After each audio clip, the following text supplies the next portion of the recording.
ভূমণ্ডলের নবমণ্ডল, 7 আসমানের 7 জমিনে সৃষ্টির সূচনা থেকে শেষ পর্যন্ত আমার আল্লাহ এই নবী ছাড়ার কাউকে হাবিব বানান নাই, কাউকে হাবিব বানাবেন না। তিনি আবার আপনার নবী রাহমাতুল লিল আলামিন, তারই জামাতা হযরত আলী। পুরা ঘরটাই আল্লাহর জান্নাত, আল্লাহর জান্নাত, আল্লাহর জান্নাত। একবার জোরে বলা যাবে কি মারহাবা।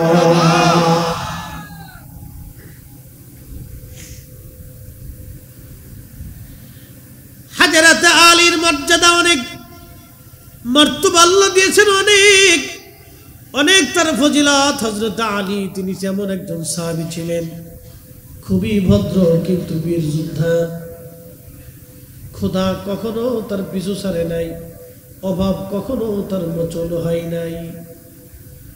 বিয়ে যখন হবে ফাতেমার সঙ্গে হযরত আলী, নবীজি জিজ্ঞেস করলেন, আলী বিয়ে তো করবা, সম্পদ তোমার কি আছে? বলি, ইয়া রাসূলুল্লাহ, আমি বিবাহ করব, সম্পদ বলতে মাত্র আমার একটা ঢাল আছে, একটা তলোয়ার আছে, একটা ঢাল আর একটা তলোয়ার, আর গায়ের মধ্যে লাগানো লোহার বর্মটা আমার আছে, এছাড়া আর কোনো সম্পদ হযরত আলীর নাই। আল্লাহর হাবিব বলেন, আলী তুমি লোহার বর্মটা, গায়ের বর্মটা তুমি বিক্রি করে দাও, কারণ ঢাল আর তলোয়ার তো যুদ্ধের জন্য লাগবে, যে কোনো সময় যুদ্ধ বেঁধে যেতে পারে, জিহাদের জন্য প্রস্তুত থাকতে হবে। আলী শুধু লোহার বর্মটা তুমি বিক্রি করে দাও। লোহার বর্ম বিক্রি করতে গেলেন, মাত্র 3 দিরহাম দাম আসে, মাত্র 3 টাকা দাম আসে। 3 টাকা দিয়ে বিবাহ কেমনে করবে হযরত আলী? চিন্তায় পড়ে গেলেন, এই সামান্য অর্থ দিয়ে বিবাহ আমরা কেমনে করব? আর আমার দেশের বিয়ের অবস্থা তো ভয়াবহ। চট্টগ্রামের কথা জানি না, আমাদের ঢাকার শহরের বিয়া আর আমার ফরিদপুরের বিয়া বিরাট বড় মারাত্মক। একজনের বউ আরেকজন নিয়ে কাঁধা ছোড়াছুরি করে, ভাবি আড্ডাবর, বিয়ে আর বিয়ার এই কথা বললে লজ্জা করবে, আমার সমাজ নিকৃষ্ট পর্যায়ে চলে গেছে। কুত্তা পর্যন্ত দেখলে চিন্তা করে, তোরা মানুষ হইলি কা, আমরা কুত্তা হয়েই ভালো কাজ করছি। সর্বনিকৃষ্ট বেহায়াপনা বিবাহের অনুষ্ঠানে হয়, সর্বনিকৃষ্ট বিবাহের অনুষ্ঠানে বেহায়াপনা হয়, সর্বনিকৃষ্ট বেহায়াপনা বিবাহের অনুষ্ঠানে হয়। আল্লাহ রাসূল বললেন, আলী 3 দিরহাম মাত্র দাম হয়। হযরত উসমান গনি ডাক দিয়ে বলেন, আলী তোমার বর্মটা কত দিরহাম দাম হয়েছে? বলে, মাত্র 3 টাকা। হযরত উসমান গনি অনেক ধনী ছিলেন, ডাক দিয়ে বলেন, আলী রে কত দিলে তুমি খুশি? বলে, আপনি যত দেন। 280 দিরহাম দিয়ে দিলেন। একবার জোরে বলবেন কি মারহাবা। বর্মটা দিয়ে চলে আসতেছে, ডাক দিয়ে বলতেছে, আলী দাঁড়াও, আমি বর্মটা তোমার কাছ থেকে কিনেছি, আবার এই বর্মটা তোমাকে আমি হাদিয়া দিয়ে দিলাম। সাহাবীদের মধ্যে এইরকম সম্পর্ক ছিল।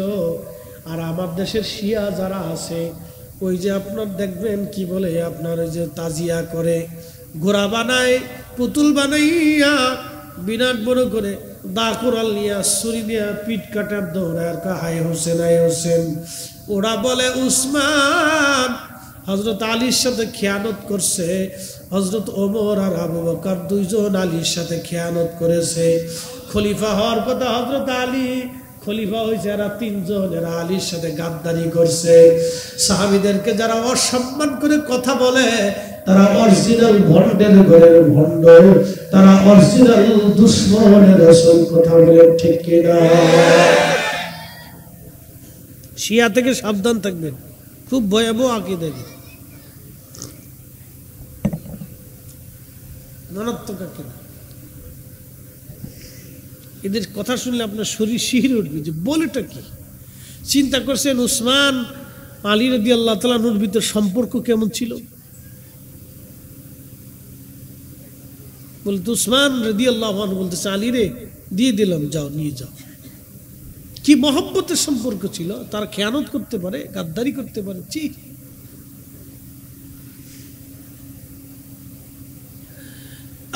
বোয়ালখালীর মুসলমান হযরত উসমান গনি রাদিয়াল্লাহু আনহু দিয়ে দিলেন, আলী চলে গেল।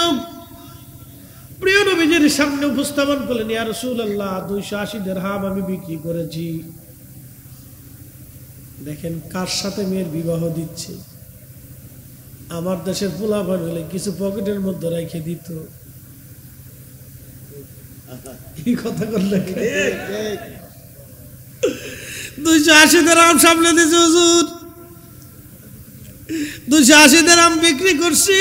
নবীজি বললেন, আলী রে এই টাকা দিয়ে সুগন্ধি বিবাহের সামানা কিনো, এই টাকা দেন মোহর ফাতেমার জন্য নির্ধারিত রাখো, আর এই টাকাটা তোমাদের সংসারের জন্য রেখে দাও। কি সুন্দর জীবন ছিল, যদিও আমাদের মতো কোটি কোটি টাকা না, ছোট্ট জীবন, ছোট্ট সংসার, ছোট্ট অর্থনীতি, কিন্তু বিরাট বড় আমানতওয়ালা জিন্দিগি। আল্লাহর নবীর সাহাবী হযরত আলী রাদিয়াল্লাহু আনহু, ওনার বয়স প্রায় 25 বছর, আর হযরত ফাতেমা রাদিয়াল্লাহু আনহার বয়স তখন 18 বছর। ফাতেমার বয়স 18, বিয়ে হবে, দিন তারিখ নির্দিষ্ট। হযরত আলীর ঘরের মধ্যে কোনো খাট না, একটা ছোট্ট চৌকি কিনা হলো, বিছানা নাই, খেজুর পাতার মাদুর বিছানো হলো, বালিশ নাই রে।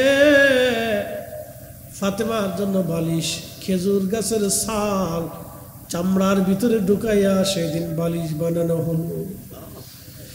যেই নারী জান্নাতের সর্দারিনী, তার ফাতেমা, তার বিয়ে হয় আজকে সহজ সরল ভাবে। আর আমার দেশের ফাতেমা, তার বিয়ে হয় আজকে বিরাট আলিশানি। বেটা দরবেশের ফুলা, ওই যে কি বিবাহ বার্ষিকী পালন করছে, 350 কোটি টাকা খরচা করিয়া।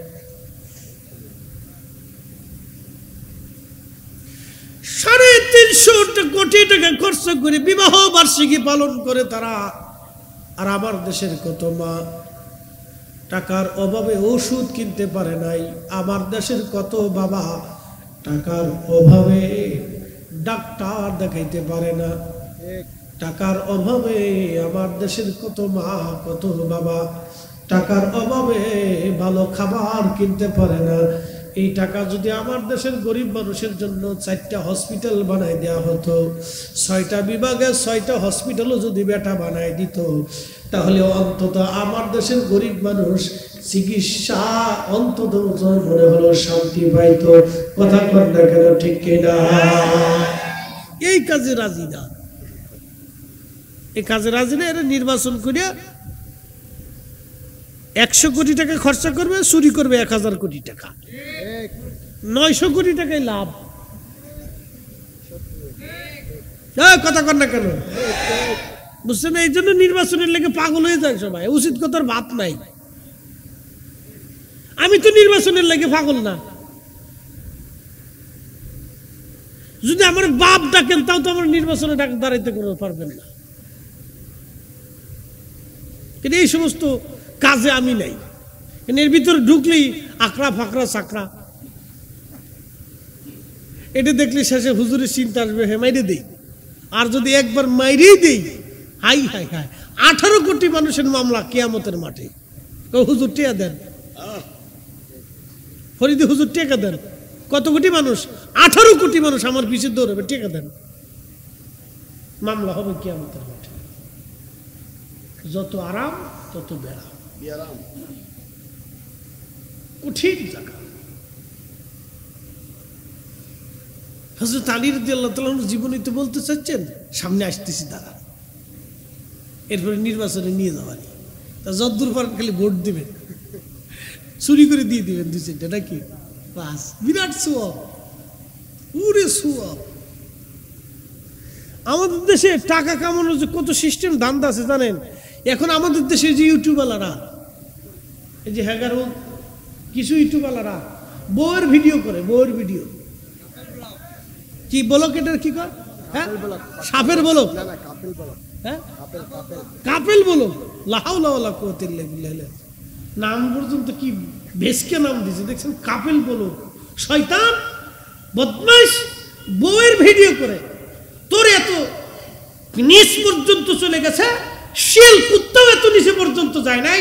যেই পুরুষ তার বউয়ের দেহ দেখাইয়া ব্যবসা করে টাকা রুজি করে, ওর বাড়ি খাওয়া আর কুত্তার গোশত খাওয়া সমান কথা। কথা কন না ঠিক? পৃথিবীর সবচেয়ে নিকৃষ্ট পুরুষ এটা, নিজের বউয়ের দেহ ব্যবসা করে তারপর পয়সা রুজি করে। এটা হারামজাদার চেয়ে নিকৃষ্ট।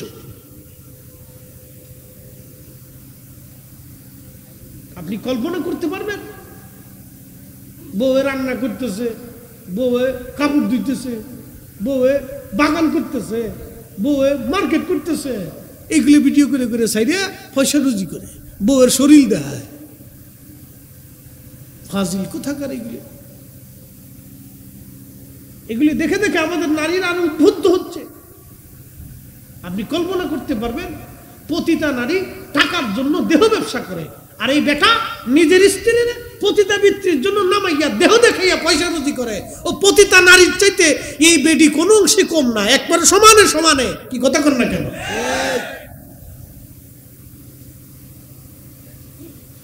এই চলতেছে আমাদের সমাজে। আপনাদেরকে আজকে বুঝাই দিলাম, একজন স্বামী যখন তার স্ত্রীর দেহ দেখাইয়া পয়সা রুজি করে, এর চাইতে নিকৃষ্ট স্বামী পৃথিবীতে কে হতে পারে? বেটা পুরুষ, ওর চাইতে তুই ভিক্ষা করে খা।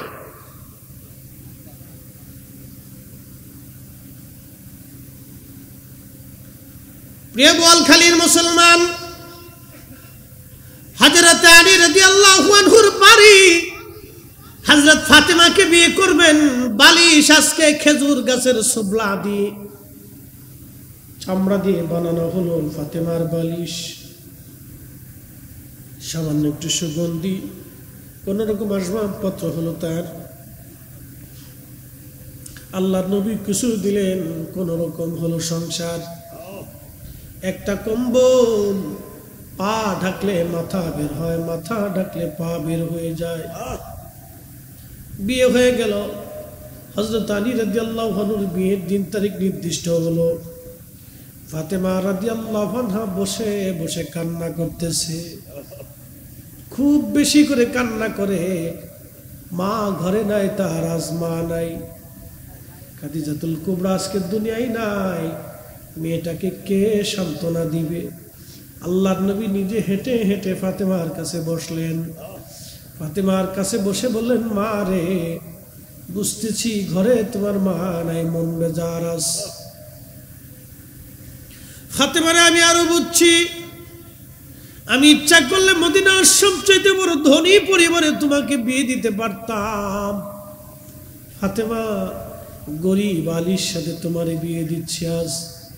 আমি জানি আলীর তো কিছুই নাই মদিনাতে, ঘর নাই, বাড়ি নাই, সম্পদ আদি ওর কিছুই নাই। কোন রকম দিন আনে দিন চলে আমার আলী। ফাতেমা, আমি ইচ্ছা করলে ধনী পরিবারে তোমাকে বিয়ে দিতে পারতাম, কিন্তু ফাতেমা রে, আলীর সাথে তোমারে বিয়ে দিলাম। আজকে শুনে নাও, তোমার স্বামী পছন্দের ব্যাপারে আমি নবীর কোনো হাত নাই। তোমার স্বামী পছন্দ করেছেন আমার মালিক আরশে মুআল্লাওয়ালা। চিৎকার মেরে জোরে বলবেন কি ইয়া রাসূলুল্লাহ? ফাতেমার স্বামী পছন্দ করেছে আমার আল্লাহ, আমার আল্লাহ, আমার আল্লাহ, আমার আল্লাহ। ফাতেমা রাদিয়াল্লাহু আনহা সঙ্গে সঙ্গে চোখের পানি মুছে ফেললেন, সাথে সাথে চোখের পানি মুছে ফেললেন, আর কান্না নাই। আব্বাজান, আমার মালিক আমার আল্লাহ, আমার স্বামী পছন্দ করেছে, এর চাইতে পরম সৌভাগ্য আমার জীবনে আর কি হতে পারে?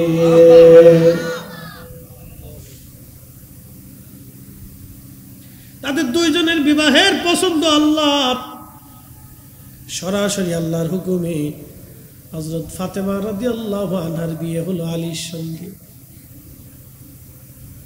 সেই দিনের বিবাহ, আজকের বিবাহ বিয়ে হয়ে যাচ্ছে নরমাল ভাবে। বিয়ে হয়ে যাওয়ার সময় হযরত হামজা রাদিয়াল্লাহু আনহু তিনি ফাতেমা রাদিয়াল্লাহু আনহার দাদা, নবীজির চাচা। ফাতেমা রাদিয়াল্লাহু আনহার দাদা, নবীজির চাচা। হামজা ডাক দিয়ে বলল, আমার নাতির বিয়ে হবে, অথচ ওলিমা হবে না, তা হয় না। আমার নাতি গরিব হতে পারে, নাত জামাই গরিব হতে পারে, আমি হামজা তো মরে যায় নাই, দাদা তো মরে যায় নাই, বড় কলিজাওয়ালা ছিলেন। উনি তাড়াতাড়ি উট এনে নাতির বিয়েতে উট জবাই দিয়ে ওলিমা রান্না করে সারা মদিনার মানুষ খাওয়াইতে লাগলেন। একবার জোরে বলবেন কি মারহাবা। নাতিরে খুব ভালোবাসতেন। এই জন্য দেখেন, আমরা দাদা নানা মরে গেলে খোঁজ খবর নিই না। হ্যাঁ, নাতিরে খুব ভালোবাসতেন বিদায় হযরত ফাতেমা জীবনেও দাদারে ভুলেন নাই। আজকে শুনে যান দাদার প্রতি কৃতজ্ঞতা কত চমৎকার ছিল। তাদের জিন্দেগি শুনলে আপনার গা শিহরে উঠবে। দাদার প্রতি ভালোবাসা এতই কঠিন ছিল, দাদা শহীদ হয়ে গেলেন উহুদে। হযরত আমির হামজা উহুদে শহীদ হয়ে গেলেন। হযরত ওহসী রাদিয়াল্লাহু আনহু তখনও কালেমা পড়েন নাই। পাহাড়ের আড়াল থেকে তিনি হযরত হামজার বক্ষ বরাবর বর্ষা নিক্ষেপ করেছিলেন। বর্ষার আঘাতে তিনি শহীদ হয়ে গেলেন। হিন্দা তার নাক কানগুলি কেটে কলিজা ফেরে কলিজা বের করে নিয়ে চিবিয়েছিল। এই দৃশ্যখানা নবীকে বড় পেরা দিয়েছিল। আল্লাহর নবী লাশের পাশে বসে উহুদে কেঁদেছিলেন আর বলেছিলেন, আমার চাচা সাইয়্যিদুশ শুহাদা, সমস্ত শহীদদের সর্দার বলে আমি ঘোষণা দিয়ে দিলাম। একবার জোরে বলা যাবে আল্লাহু আকবার। সাইয়্যিদুশ শুহাদা, শহীদদের সর্দার, উহুদে তাকে সমাহিত করা হলো। এখনো হামজার লাশ পচে নাই, উহুদে ওইভাবে এখনো লাশ রয়ে গেছে। হযরত ফাতেমা রাদিয়াল্লাহু আনহা দাদার মহব্বতে প্রত্যেক জুমার নামাজের পরে জুমার দিনে তিনি হাওদায় চড়ে, উটের পিঠে চড়ে তিনি সুদূর মদিনাতুল মুনাওয়ারা থেকে উহুদে চলে যাইতেন। দাদার মাজারের পাশে দাঁড়ায় দাঁড়ায় দাদা হামজা রাদিয়াল্লাহু আনহুর জন্য দোয়া করতেন, জিয়ারত করতেন। একবার জোরে বলা যাবে কি মারহাবা। আমাদের দেশের নাতি দাদার কথা ভুলে গেছে, মনে নাই। তো কবরের পাশে যায় না, বাপের কবরের পাশে যায় না, তো দাদা। আর অনেকে কয় ভূতে ধরবে, ভূতে কি এর ভূতে ধরবে? ভূত আপনি ধরে নিয়ে আসবেন, কি কথা কন না কেন? হ্যাঁ, ভূত দেখে ডরান, ধরে নিয়ে আসবেন ভূত।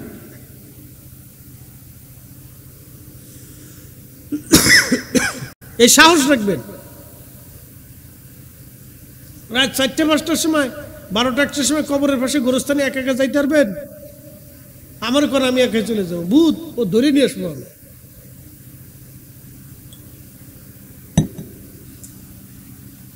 ভূত ধরে নিয়ে আসবেন। ভূত আপনি ভূত দেখে পড়াবেন কেন? ধরে নিয়ে আসবেন। ভূত আয় বেটা, তোর আজকে ভাইছি, বহুদিন ধরে তোর খুঁজতেছিলাম, আজকে বাটাম চালান দেবো। কিরে পোলা ভাই, পারবি না? ভূত আজকে তোর বাটাম চালান আজকে দিয়ে দেবো, দাঁড়া আয়।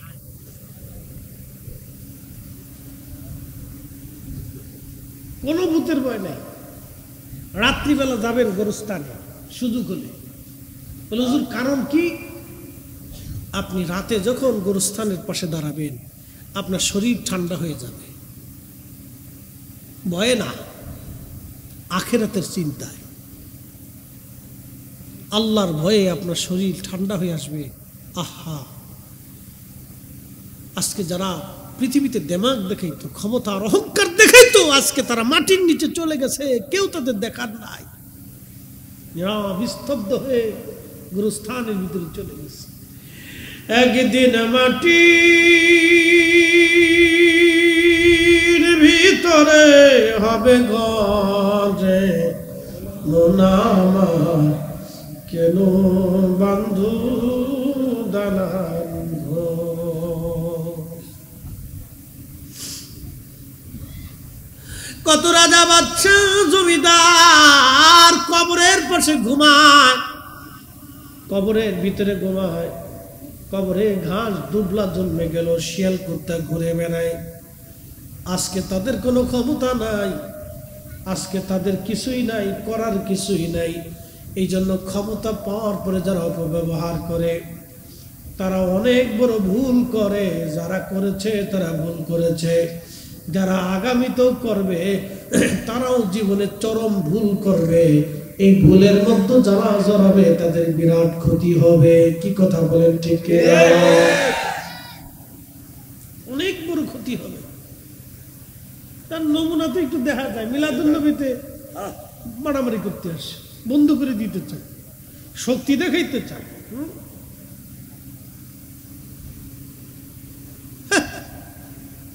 একটু হওয়ার বয়সী ভাবলই ফেলছে একবার।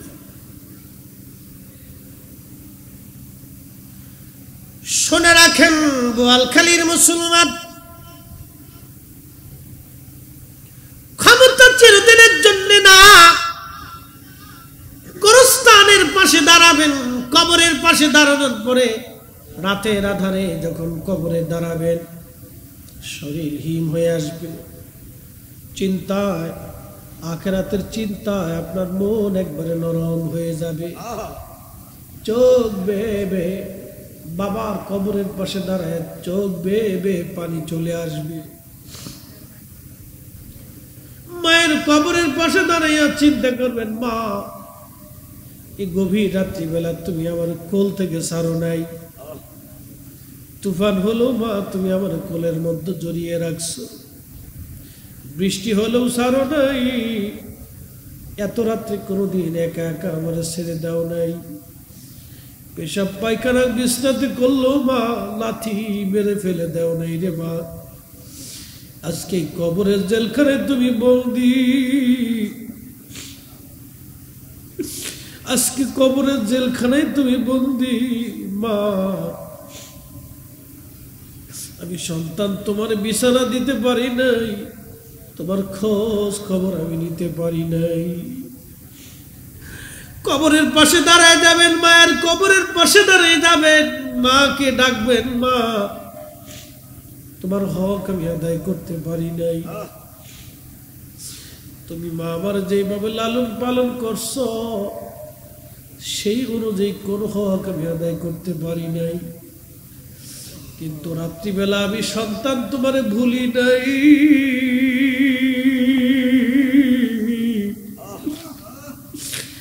আমি সন্তান তোমারে ভুলি নাই মা।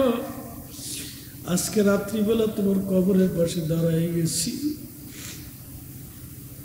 সূরা ফাতিহা পড়েছি, ইখলাস পড়েছি, সূরা নাস পড়েছি, ইয়াসিন পড়েছি, দুরূদ পড়েছি মা। আজকে একটু যদি হক আদায় হয় তোমার কবরের পাশে দাঁড়ায় গেলাম। আল্লাহর দরবারে দাঁড়ায় চোখের পানি ছেড়ে দিবেন। আল্লাহর নবী বলতেছেন, সন্তান রে বাবা মার কবরের পাশে দাঁড়ায় যখন তুমি আল্লাহর দরবারে হাত তুলে চোখের পানি ছাড়বা, আমার মালিক আমার আল্লাহ সাথে সাথে বাবা মার কবরগুলি জান্নাতের বাগান বানায় দেবে। কোরআন আল্লাহ বলতেছে, বান্দারে তুমি বেশি বেশি করে এইভাবে দোয়া করো, কুর রব্বির হামহুমা কামা রব্বায়ানি সগীরা।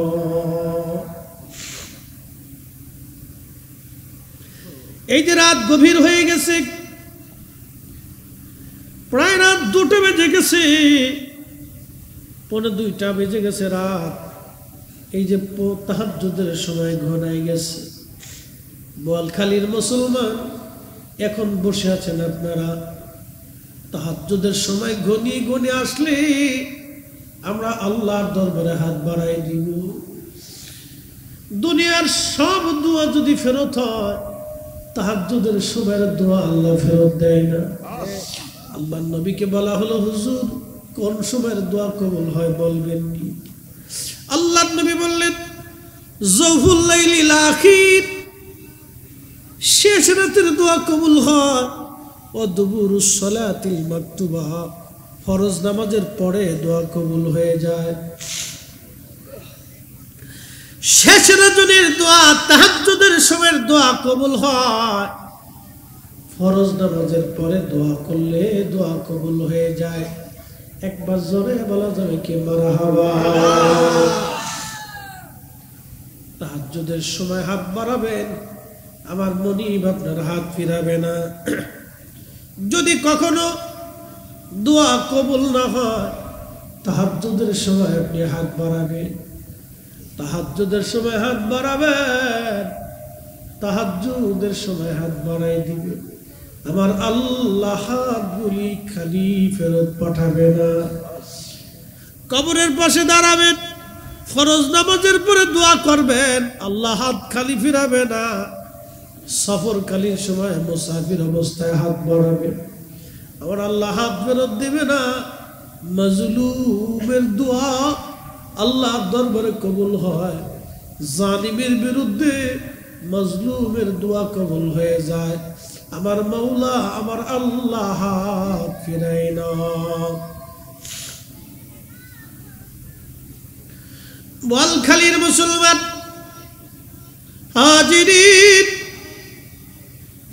এই সময়ের দোয়াগুলি আল্লাহর দরবার থেকে ফেরত আসে না। বৃষ্টির সময় হাত বাড়াবেন, আল্লাহ ফেরায় না। কিছু কিছু সময় দোয়া কবুল হয়, এগুলি মনে রাখবেন। কবরের পাশে দাঁড়াবেন, রাত্রিবেলা যাবেন, ফজরের সময় যাবেন, তাহাজ্জুদের সময় যাবেন, দোয়া কবুল হয়ে যাবে। চিন্তার কোনো কারণ নাই, ভয়েরও কোনো কারণ নাই। জিয়ারত করবেন, যদি তা না পারেন দিনে যাবেন, যদি সম্ভব হয় প্রত্যেক দিন যাবেন, না পারলে জুমার দিনে যাবেন। জুমার নামাজ পড়ে বাবা মার কবরের পাশে দাঁড়াবেন, দাদা দাদির কবরের পাশে দাঁড়াবেন। সাইয়েদা ফাতিমাতুজ জাহরা রাদিয়াল্লাহু আনহা, তিনি প্রত্যেক জুমার দিন উহুদে যাইয়া দাদা আমিরা হামজা রাদিয়াল্লাহু আনহুর কবরের পাশে দাঁড়াইয়া, মাজারের পাশে দাঁড়াইয়া তিনি জিয়ারত করে দোয়া করতেন, দাদার জন্য কাঁদতেন।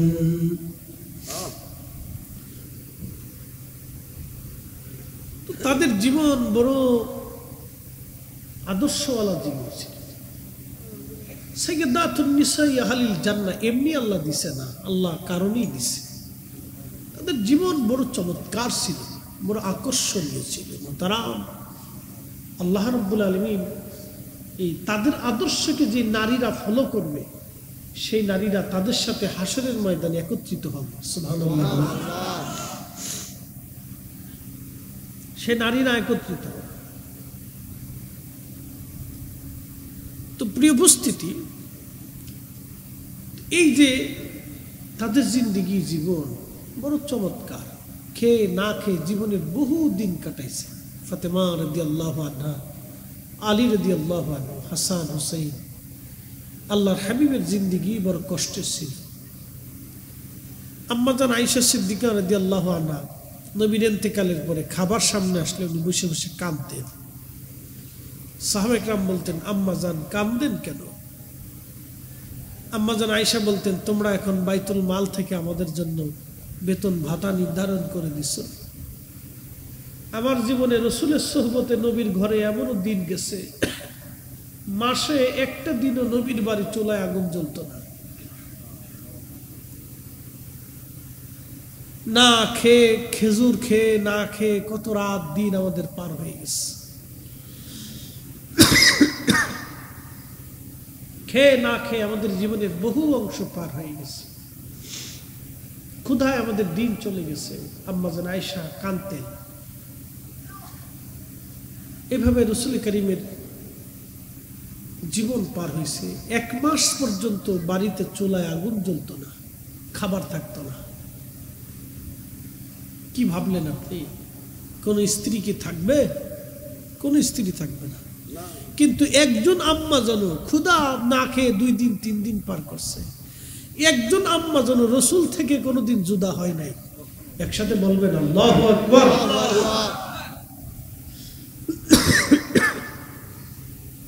সবচেয়ে ছোট বয়সী ছিলেন আম্মাজান আয়েশা সিদ্দিকা রাদিয়াল্লাহু আনহা, সবচেয়ে ছোট বয়সী। আল্লাহর হাবিবের বয়স অনেক ছিল, শরীয়তের বয়স অনেক ছিল। এই বউ কপালে গেলে তার কপালে শনি ছাড়া কিচ্ছু নেই। মেয়েরা এগুলি শিখতেছে, যত দিন যায় তত এগুলি কন্ট্যাক্ট করে দেয়, যদি হয় তাহলে আসেন, নাহলে চলে যান। তো আপনি তাকে গেট আউট করে দেবেন যে দূর হয়ে যান, এরকম শয়তান আমার দরকার নাই।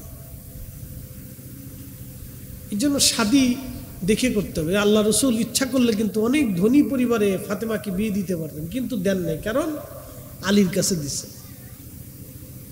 আদর্শমান একটা ছেলের কাছে দিছে। একসাথে বলবেন না মারহাবা।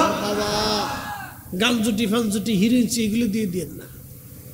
আমরা দেশের মানুষটা অনেক তো পয়সাওয়ালা দেখে বিয়ে দিতে চায়, ছেলে ভালো ব্যবসা আছে, কিন্তু দেখেন না গাঁজা খায় না বাবা খায়।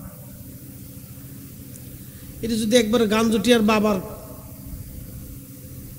খাওয়ার একবার পড়ে যায় তো মেয়ের জীবন শেষ। ও সারা জীবনে ঘান টানতে টানতে ওর জিন্দিগিটা বরবাদ করে দেবে। মনে রাখবেন, বিয়ে থা দিতে হলে আদর্শমান একটা ছেলে দেখে দিবেন, গরিব হোক অসুবিধা নেই। বেশি দিন মুহূর্তের মধ্যে ধরিয়ে না। আপনাকে চট্টগ্রামে তো 15 লাখ না 20 লাখ, কত? 12 লাখের উপরে। হ্যাঁ, 12 লাখের উপরে। লা হাওলা ওয়ালা কুওয়াতা ইল্লা বিল্লাহ, আস্তাগফিরুল্লাহল আযীম। এগুলি এক প্রকারের নীরব জুলুম, নীরব জুলুম, এগুলো অন্যায়, ঠিক না? আল্লাহ রসুল বলছেন তোমরা বিবাহকে সহজ করে দাও, সহজ করে দাও, বিয়েকে সহজ করে দাও। অল্প টাকার দেনমোহর। আমার দেনমোহর কত জানেন? 1,50,000 টাকা। বিশ্বাস করবেন? ফরিদ সাহেব বিয়ে করছে, দেনমোহর 1,50,000। আমার চাচা শ্বশুর এসে বলতেছে বাবাজি 5 লাখ করে দিই। আমি বললাম কোনো দরকার নেই, আমার যা সামর্থ্য আছে এটাই লেখেন। যদি ভাগ্য ভালো হয় আপনার মেয়ে আরো বহুত কিছু পেতে পারে। তো ভদ্র মানুষ, তো ভদ্র ফ্যামিলি, রাজি হয়ে গেছে। মাশাআল্লাহ। তো পাইতে পাইতে পাইতে পাইতে কোটি টাকার সম্পদ পেয়ে গেছে। মারহাবা বলবেন না? আমি দিয়ে দিছি একবারে, যাও নিশ্চিন্তে ঘুমাও, কোনো চিন্তা নেই, কোনো টেনশন নেই। আর লিখছি দিলে আগ ডেকে ঘুমায়, অসুবিধা নেই, দিয়ে দিছি, যাও। শোনেন, বিবাহকে সহজ করতে হয়, সহজ করলে সব সহজ। জটিল করবেন না, কঠিন করবেন না, কি ছেলে পক্ষ কি মেয়ে পক্ষ। এই যে দেখেন আপনাদের চট্টগ্রামে না কোথায় রেওয়াজ আছে, প্রত্যেক রমজানে নাকি ঈদে খাসি না ছাগল না পাগল কি দিতে হয়, এগুলি করবেন না, এগুলি বাতিল করে দেন, নিজ মন থেকে উঠিয়ে দেন। যারা মেয়ে আনছেন তারা অন্তর থেকে উঠিয়ে দিবেন না, মেয়ের বাপের এই সমস্ত বিষয়ে প্রেশার দিব না, খুশি মানে কিছু দিলে দিবে, না দিলে না দিবে, এগুলি উঠিয়ে দেন, কোনো প্রয়োজন নেই। এগুলি এক ধরনের নীরব জুলুম। বেচারা ঈদের সময় সামর্থ্য নাও থাকতে পারে, অর্থনীতি ভালো নাও থাকতে পারে, তাকে চাপ দিতে হবে কেন? খুশি মনে যদি তার মেয়েকে কিছু দিয়ে যায় আলহামদুলিল্লাহ। কই আমরা তো বিয়ে করেছি, জীবনে কোনোদিন শ্বশুর বাড়িতে কি আসলো না আসলো এগুলো মাথার ভিতরে কোনো ঢুকেই নেই, চিন্তাও করিনি কোনদিন। এগুলো মগজে আনবেন কেন? সবসময় চিন্তা করতে হবে যে আল্লাহ আপনাকে আমাদেরকে যা দিছেন এর উপরে আলহামদুলিল্লাহ। কি কথা কর না, ঠিক কিনা? ওগুলো চিন্তা অন্তর থেকে ঝেড়ে ফেলে দিবেন। আমাদের অন্তর থেকে বের হয়ে গেলে সমাজ সুন্দর হয়ে যাবে। শ্বশুর বাড়ি থেকে আনা আবার সেখানে দেওয়া, এগুলি মানে কি রেওয়াজ আছে, এই যে কঠিন রেওয়াজটা, এগুলি বের করে দেন। এমনি ছোটখাটো কিছু রেওয়াজ যদি থাকে, আত্মীয় স্বজন গেলে কাপড় চোপড় দেওয়া, গিফট টিফট দেওয়া, এটা সব জায়গায় আছে, আর এটা করতে হয়। নতুন আত্মীয় গেলে কাপড় চোপড় দেওয়া, এটা ভালো, দিবেন, এটা সুন্নত। ছোট গিফট টিফট দেওয়া, কাপড় চোপড় দেওয়া, কেউ একটা ঘড়ি দিল, কেউ কাপড় কিনে দিল, পাঞ্জাবি কিনে দিল। আমরা যেমন তাওই বাড়ি মাওই বাড়ি গেলে আমাদেরকে পাঞ্জাবি কিনে দিছে, পাঞ্জাবি কাপড় দিছে, টুপি কিনে দিছে, এগুলো আলাদা, এটা ছোটখাটো বিষয়। এটা কিন্তু ওই যে বছরের পর বছর ধরে গরু দাও, খাসি দাও, ছাগল দাও, পাগল দাও, হ্যাঁ না, ঠিক আছে না? না তোমার আর কথা কওয়া লাগবে না, তুমি বসো, ও আজানো করতেছে।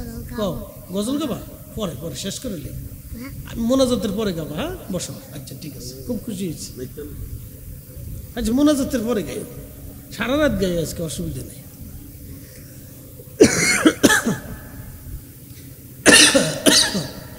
এই সমস্ত আওয়াজগুলি আমরা উঠে দিই যে আল্লাহ রসুলের জীবনী আপনাদেরকে শোনাইলাম। কত সহজ বিবাহ ছিল, একসাথে জোরে বলবেন না মারহাবা।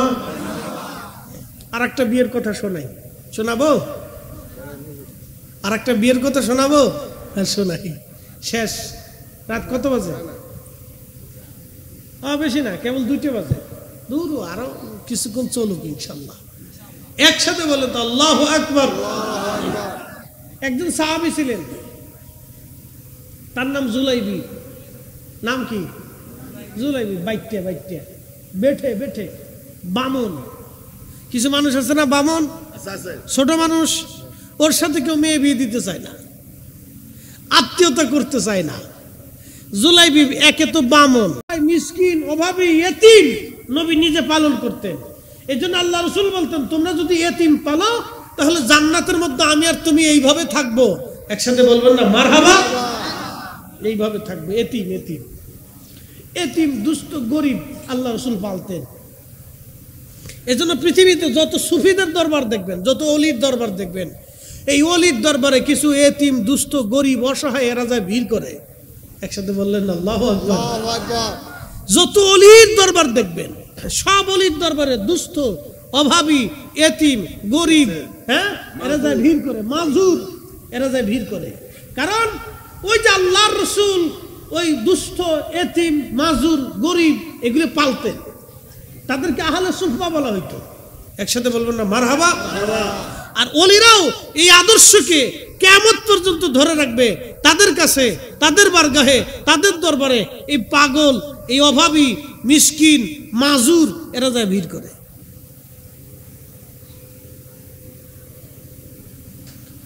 প্রিয় উপস্থিতি, আল্লাহর হাবিবের বারগাহে সাহাবী জুলাইবি বামন বেঠে সাহাবী ধীরে ধীরে বড় হলেন। নবীজি বললেন, জুলাইবি তুমি তো বড় হয়েছ, তোমার একটা সংসার দরকার, বিয়ে করানো দরকার। জুলাইবি বলেন, ইয়া রাসূলুল্লাহ, একে তুমি বামন, দ্বিতীয়ত গরিব, 3 নম্বর বংশের পরিচয় নাই, 4র্থ নম্বর আমি নিগ্রো, কালো, মদিনার কোনো মেয়ে আমাকে পছন্দও করবে না, মদিনার কোনো মেয়ের বাবা আমার সাথে মেয়ের বিবাহ দেবে না। আল্লাহর নবী বললেন, জুলাইবি আমি নিজে পছন্দ করে তোমাকে বিবাহ করাবো। একবার জোরে বলা যাবে কি মারহাবা।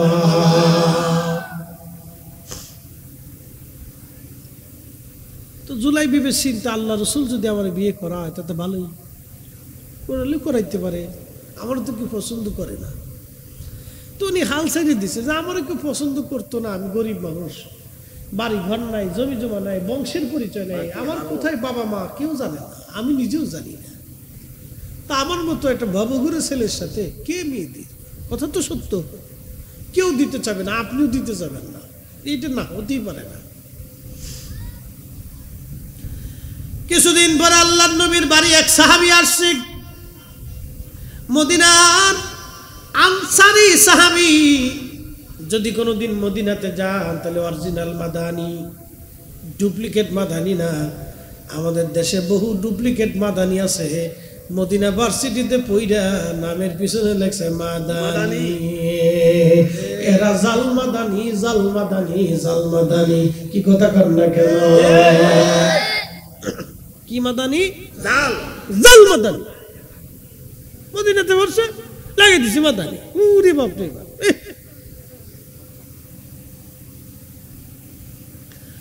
আল্লাহর নবীর বাড়ি মদিনাতুল মুনাওয়ারা, অরিজিনাল মাদানী, আনসারী অরিজিনাল মাদানী। যদি আপনি দেখেন, অরিজিনাল মাদানীরা অনেক সুন্দর, তাদের চেহারা খুব নরম, সফট, খুব মায়াবী চেহারা, অত্যন্ত ভদ্র, তারা অত্যন্ত ভদ্র। অরিজিনাল মাদানী, তারা জন্মগতভাবে ভদ্র, খুব নরম তবিয়তের, তারা অত্যন্ত মেহমান প্রিয়, তারা খুব উচ্চ বংশের মানুষ, তারা অর্থাৎ উচ্চ বংশ, উচ্চ তাদের মন মানসিকতা। আল্লাহ রসুলের রওজা শরীফের সোহবত ঘ্রাণ তাদেরকে পরিবর্তন করে দিচ্ছে। অত্যন্ত শরীর সুন্দর মনের অধিকারী, আর তাদের মেয়েরা অত্যন্ত পর্দানিশীল আর খুব মানে আপনার কি বলে লাজুক এবং খুবই ভদ্র এবং খুবই নম্র, এবং তারা অত্যন্ত মাদানী। এটা আপনাকে ভাষায় প্রকাশ করতে পারবো না। অরিজিনাল মাদানী যারা, এরকম মেয়ে পৃথিবীতে কোথাও পাবেন না। পৃথিবী তন্ন তন্ন খুঁড়ে খুঁজেও এরকম ছেলে মেয়ে আপনি পাবেন, অরিজিনাল মাদানী যারা। তো আনসারি আল্লাহর হাবিবের দরবারে আসছে। নবীজি বললেন, আনসারি তোমার না ঘরে একটা মেয়ে আছে বিবাহের উপযুক্ত? বলে, হ্যাঁ ইয়া রাসূলুল্লাহ, বিবাহ কি দেবা? আনসারি মনে করছে যে রসুল বিয়ে করতে চায়। দেখেন, আনসারিরা আল্লাহর নবীকে এমন ভাবে ভালোবাসতেন যে তাদের মেয়ে কন্যা সন্তান বিয়ে দেওয়ার আগে আল্লাহর নবীর কাছে জিজ্ঞাসা করতে, যদি রসুল পছন্দ করে তাহলে সৌভাগ্য। একসাথে বলবেন না আল্লাহু আকবার। আল্লাহর নবী তো বিয়ে করার মানে ছিলেন না, আসক্তি না, কিন্তু তারা মহাব্বতের জোশে যদি রসুল পছন্দ করে তাহলে রসুলের সাথে আত্মীয়তা করে, এটা তো চরম সৌভাগ্য। একসাথে বলবেন না মারহাবা। এই যে আপনাদেরকে যেমন নবীর শান গাইলে কলিজায় ভালো লাগে না? ভালো লাগে। কথা কন না কেন? লাগেনি? লাগে। মিলাদুন নবীর টাকা চাইলে আপনারা আন্তরিকভাবে খুশি হয়ে যান যে আল্লাহ রসুলের মিলাদের মাহফিল, অন্তরে ভালো লাগে, জোশ আছে। আবার কেউ আছে দূর বেদাতি কাম কাজ একদল আছে। তাদের মানসিকতা আপনার মানসিকতা তফাৎ অনেক। মাদানী মানুষের মানসিকতা আর বাহিরের মানুষের মানসিকতা রসুলের প্রতি আকাশ পাতাল ডিফারেন্স। আপনাকে তুলনা করে বুঝাচ্ছি, এটা রসুল প্রেম, এগুলো দলিল দিয়ে হয় না। সাহাবীরা আনসারীরা তাদের মেয়ে বিবাহ দেওয়ার আগে আল্লাহ রসুলকে জিজ্ঞেস করতেন।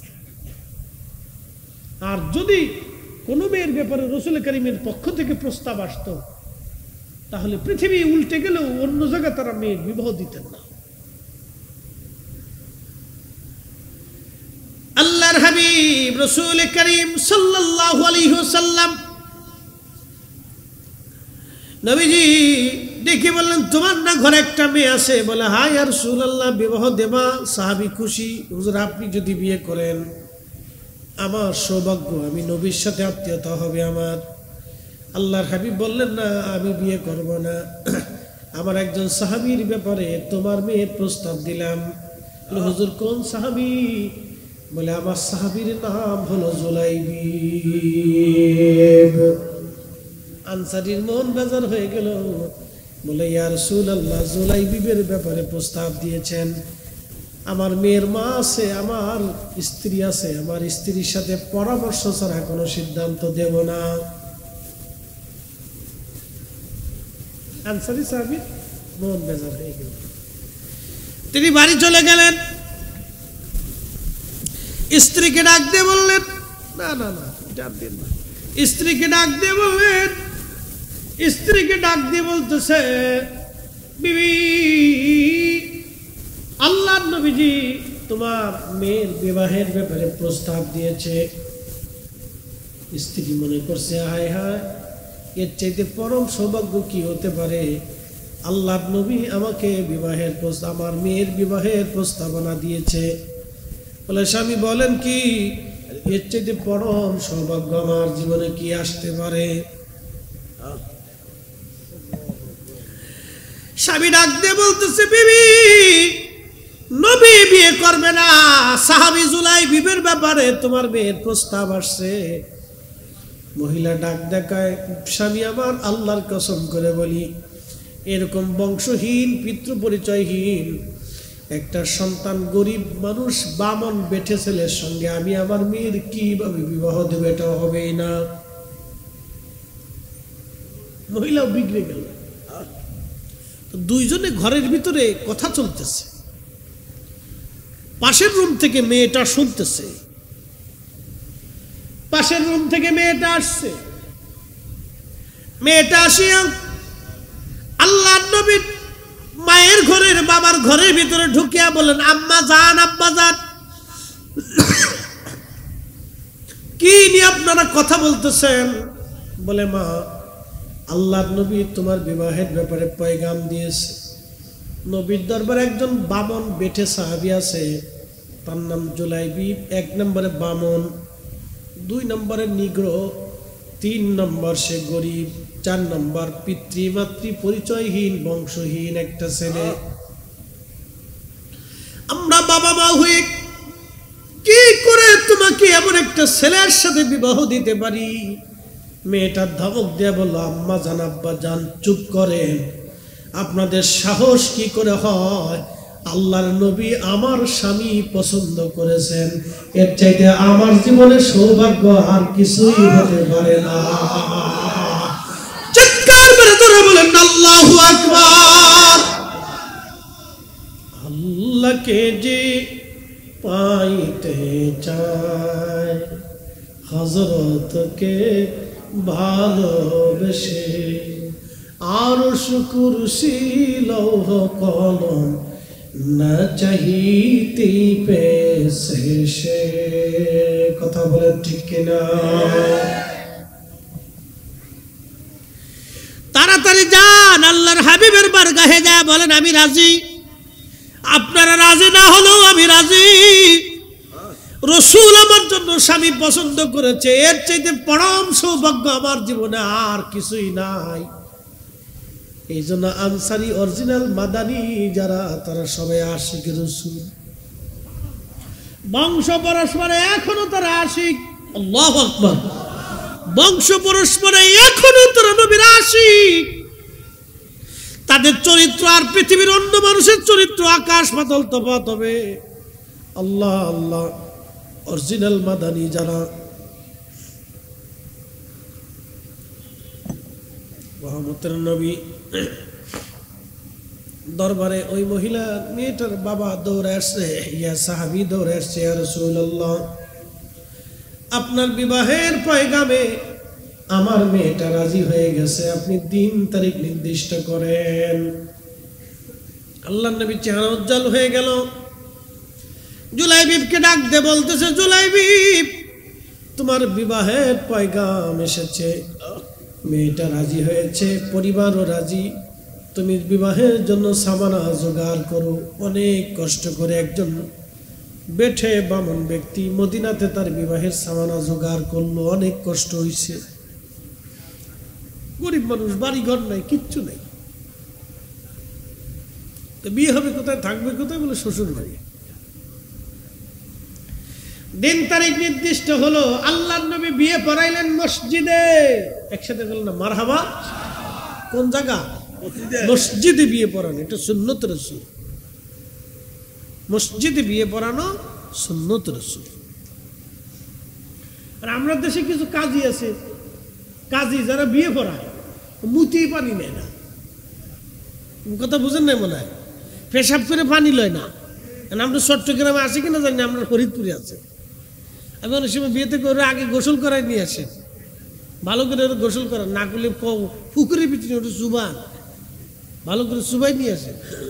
ও বিয়ে পড়াইতে আসছে, পবিত্র কাজ, ওর চেহারা ওইরকম কে? পেশাব করে পানি টানি লয় না, একটা পাঞ্জাবি পরে আসবে, একটা টুপি মাথায় দিয়ে আসবে, অজু টজু করে আসবে, তার খবর নেই। ও আইসে মুইতে টুইতে এসে বিয়ে পড়াইতেছে। এই জন্য বরকত হয় না, বরকত শূন্য।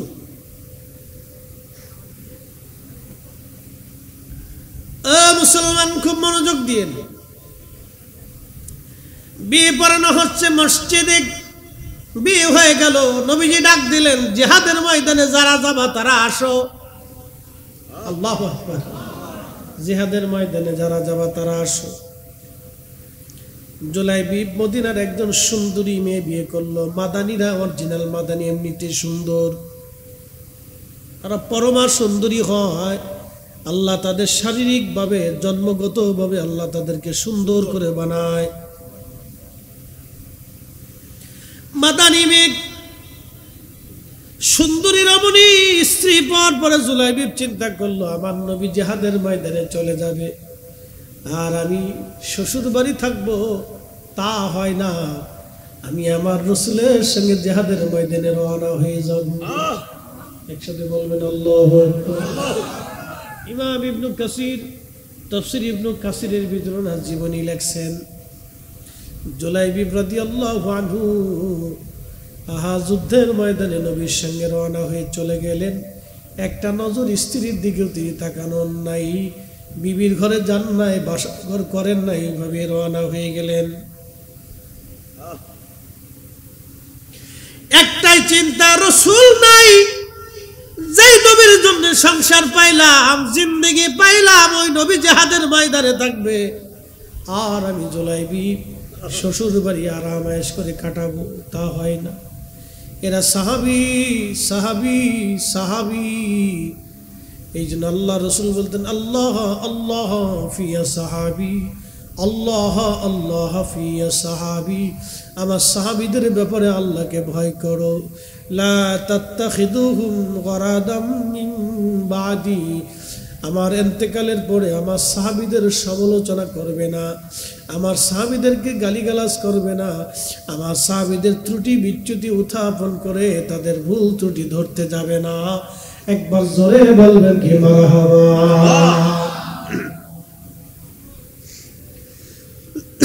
প্রচন্ড যুদ্ধ হলো, কঠিন যুদ্ধে হযরত জুলাইবিব রাদিয়াল্লাহু আনহু শহীদ হয়ে গেলেন। আরে আল্লাহর নবী শাহাদাতের পরে, যুদ্ধের পরে সব সাহাবীদেরকে বললেন, তোমরা আমার শহীদ হওয়া সাহাবীদেরকে এনে এনে কাতার করে রাখো, কবর খনন করো, তাদের এখানে দাফন কাফন করে চলে যাব। যারা শহীদ হয়েছিলেন সমস্ত সাহাবীদেরকে কাতার করে আনলেন, কাতার করে শোয়াইলেন। নবীজি ডাক দিয়ে বলে, সাহাবীরা রে, তোমরা কি সবার লাশ ময়দান থেকে আনছো? সাহাবীরা বলল, হ্যাঁ ইয়া রাসূলুল্লাহ, সবার লাশই আনছি, আমাদের জানা মতে আর কারো লাশ ময়দানে নাই। আল্লাহর নবী চোখের পানি ছেড়ে দিয়ে বলেন, সাহাবীরা রে, তোমরা সবার লাশই আনছো, কিন্তু এখনো আমার জুলাইবিব আনো নাই।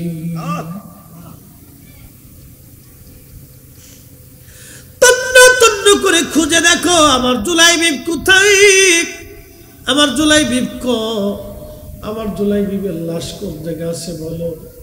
সাহাবীরা তন্ন তন্ন করে ময়দান তালাশ করতেছে, দেখতেছে ময়দানের এক কোনায় 7টা লাশ পড়ে আছে।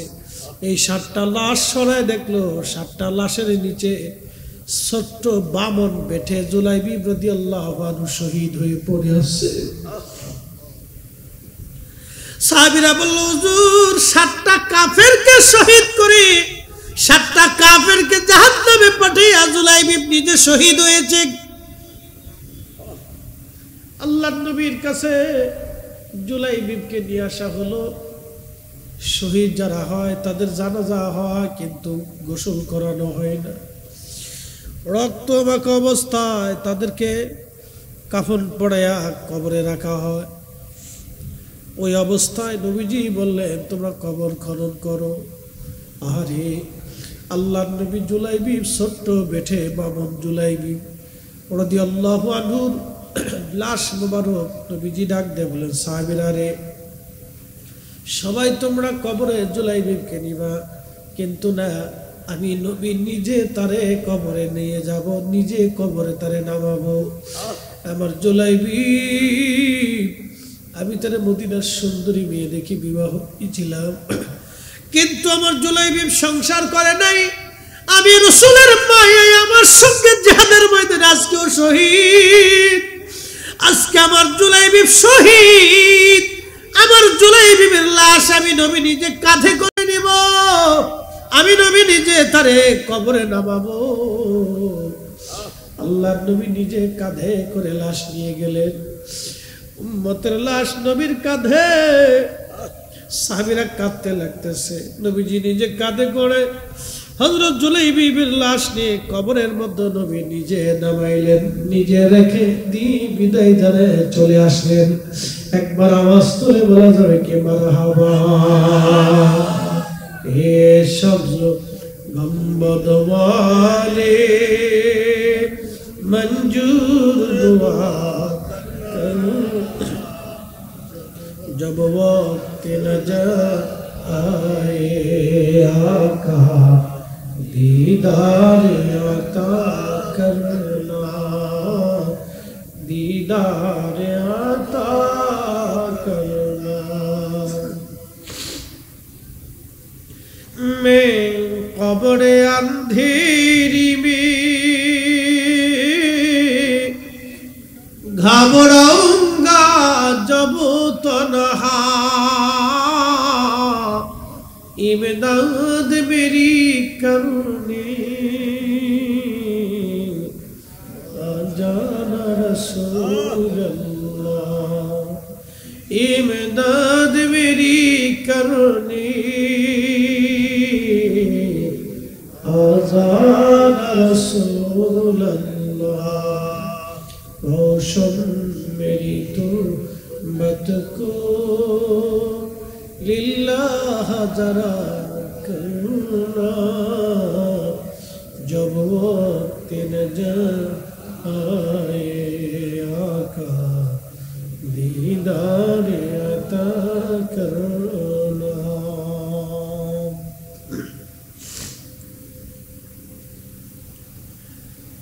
नबीजी चले আসছে মদিনায়। যেই মেয়েটা নবীর ভালোবাসায় জুলাইবিবকে বিয়ে করেছিল, আজ মেয়েটা বিধবা হয়ে গেল। আল্লাহর নবী মসজিদে নববীর মধ্যে বসে বসে দোয়া করে, আল্লাহ আমার কথা অনুযায়ী যে মেয়েটা আজকে বিধবা হয়ে গেল, আল্লাহ আমার জুলাইবিব শহীদ হয়ে গেছে, আল্লাহ এই মেয়েটা বিধবা হয়ে গেছে, তার জীবনকে তুমি বরকতময় করে দাও, তার জীবনকে তুমি বরকতময় করে দাও, তার জীবনকে তুমি বরকতময় করে দাও, তার জীবনকে তুমি কষ্টময় করিও না, তার জীবনকে তুমি বরকতময় করে দাও। সারা মদিনায় জানাজানি হয়ে গেল, ওই মেয়েটার জন্য স্পেশাল নবী নিজে দোয়া করছে। কারণ আল্লাহর নবীর দোয়া বিফলে যাবার মতো না, নবীর দোয়া কখনো বিফলে যায় নাই। নবী দোয়া করছে, সারা মদিনায় সংবাদ ছড়িয়ে গেল। সারা মদিনায় সংবাদ ছড়ানোর পরে আল্লাহর নবী রাহমাতুল লিল আলামিনের দরবারে প্রস্তাব আসতে লাগলো, হুজুর যে মেয়েটার জন্য নবী নিজে দোয়া করছে, ওই মেয়েটা আমার ঘরের পুত্রবধূ হিসেবে চাই। এইভাবে শত শত প্রস্তাব নবীর দরবারে আসতে লাগলো। ওই মেয়েটার জন্য একবার জোরে বলবেন কি মারহাবা।